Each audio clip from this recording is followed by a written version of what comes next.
Bismillahirrahmanirrahim. Assalamu alaikum dear students. Today my lecture is on power functions.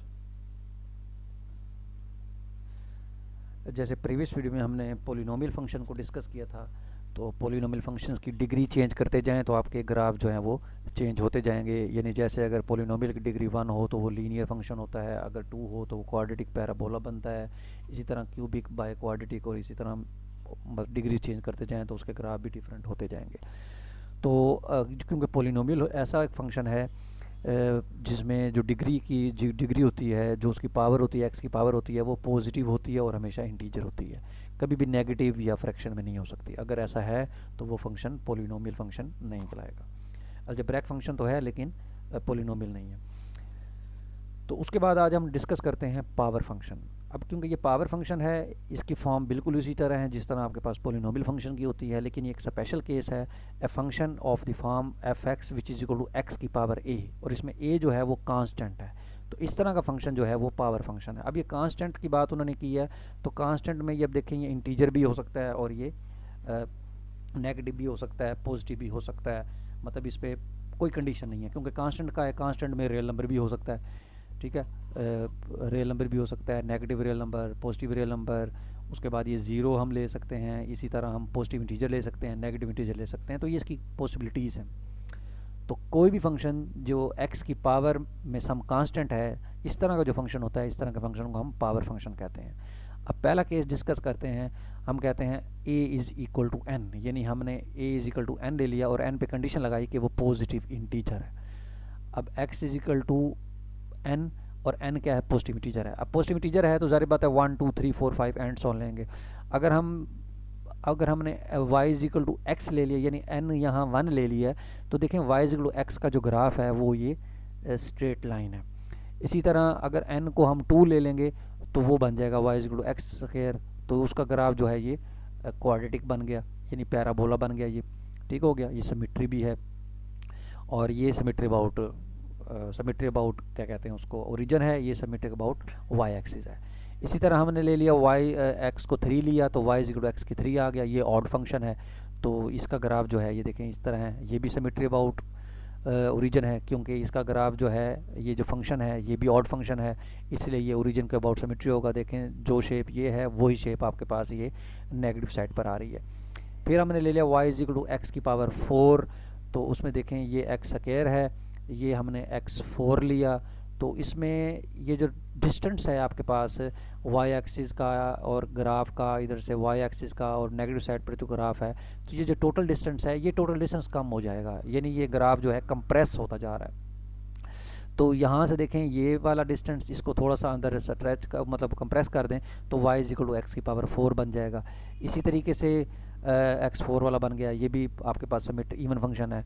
इसी तरह x3 है, फिर ये x5 हो जाएगा, इसका ग्राफ एक जैसा होगा, और लेकिन ये है कि इसमें जो डिस्टेंस फासला है ये थोड़ा ज़्यादा है, ये कम कर देंगे, मीन ये कि कंप्रेस हो जाएगा ये। तो y is equal to x5 का जो ग्राफ है वो इस शेप का बनेगा। तो यही चीज़ें यहाँ उन्होंने लिखी हुई हैं।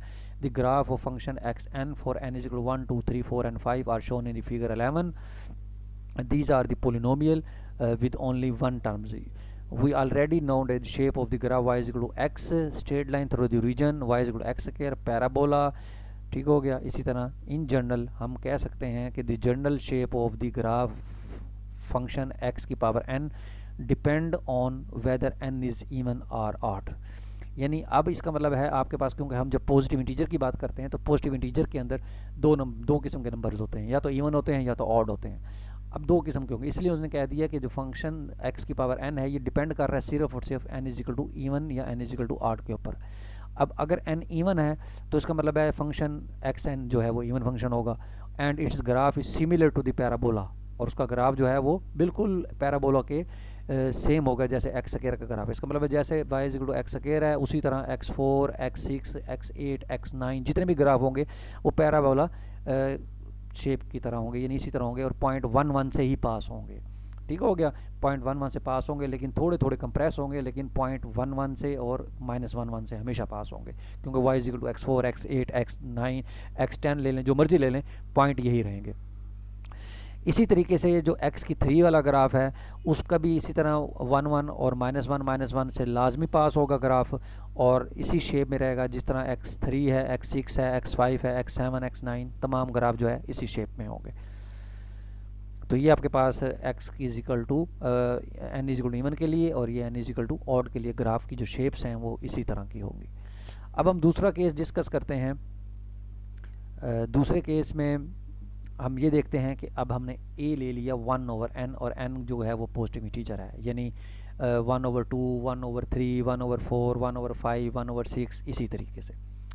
तो the function f x is equal to x की पावर 1/n यानी nth root of the x is a root function. इस तरह के फंक्शन को हम क्या कहते हैं? Root function. तो n इज इक्वल टू 2 के लिए ये स्क्वायर रूट बनेगा, तो ये स्क्वायर रूट फंक्शन बनेगा। इसकी डोमेन जो है वो पॉजिटिव होती है, हमेशा नेगेटिव साइड पर नहीं होगा, और ये हमेशा क्या बनेगा? अपर हाफ बनेगा। क्या बनेगा?